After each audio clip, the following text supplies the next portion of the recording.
Nous devons tout faire pour qu'ils croient que ceux qui travaillent dur le font pour des raisons viles. Nous devons tout faire pour nous assurer qu'ils pensent qu'en étant paresseux, ils ont choisi la meilleure place, celle d'être aux pieds de Jésus, au lieu d'être des martres affairés. Plus leur nombre est grand, mieux ce sera.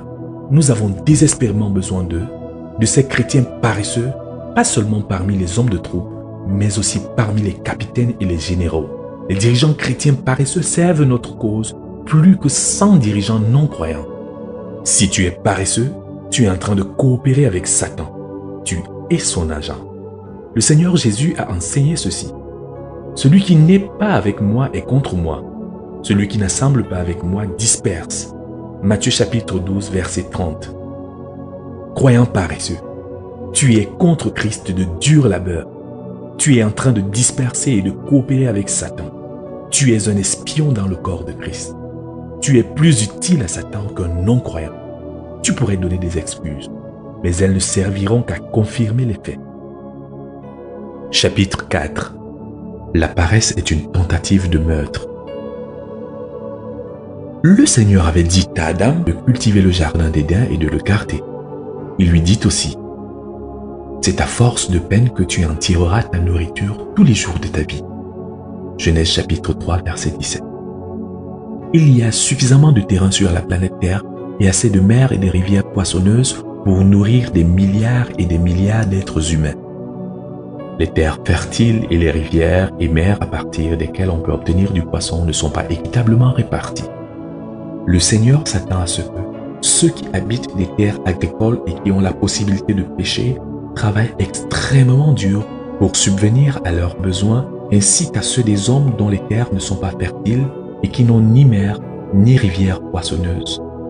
La Bible dit que celui qui dérobait ne dérobe plus, mais plutôt qu'il travaille en faisant de ses mains ce qui est bien pour avoir de quoi donner à celui qui est dans le besoin. Éphésiens chapitre 4, verset 28. Si tu es en bonne santé, et si tu as autour de toi des terres agricoles, mais tu es oisif, tu es en train de commettre un grand mal. Le sang de ceux qui meurent de faim pourrait retomber sur toi, car si tu avais travaillé dur, il y aurait eu de la nourriture à leur envoyer. Si tu es paresseux et consommes pourtant la nourriture qui est le fruit du labeur des autres, tu es un voleur. Peux-tu imaginer un Éthiopien, un Soudanais ou toute autre personne affamée et mourante pleurant au jour du jugement en disant « Si tu avais travaillé dur, la nourriture me serait parvenue et je ne serais pas mort de faim. Si je n'étais pas affamé et par conséquent n'étais pas mort prématurément, l'évangile du salut de Dieu à travers le Seigneur Jésus-Christ m'aurait atteint et j'aurais été sauvé.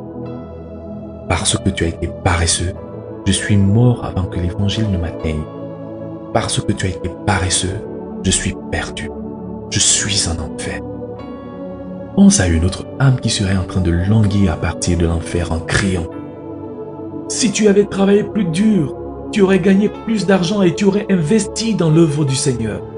Cet argent supplémentaire aurait permis que l'évangile m'atteigne. J'aurais cru au Seigneur Jésus et j'aurais été sauvé.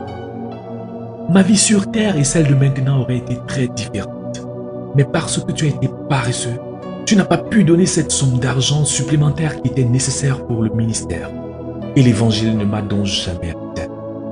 Parce que tu étais paresseux, je suis perdu. Je suis en enfer.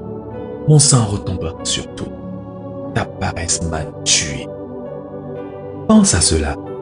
La Bible dit, celui qui se relâche dans son travail est frère de celui qui détruit. Proverbe chapitre 18, verset 9. Deuxième partie. La paresse. Ses causes. Chapitre 5. La paresse est causée par des comparaisons négatives. Plusieurs personnes sont paresseuses parce qu'elles se comparent négativement aux autres. Dans la parabole des talents, le maître avait donné 5 talents à un serviteur, 2 à un autre et 1 au troisième. Le serviteur qui avait reçu 1 talent manqua de le multiplier. Il a dû se demander « Pourquoi m'a-t-on donné un seul ?» Les autres en ont reçu plus.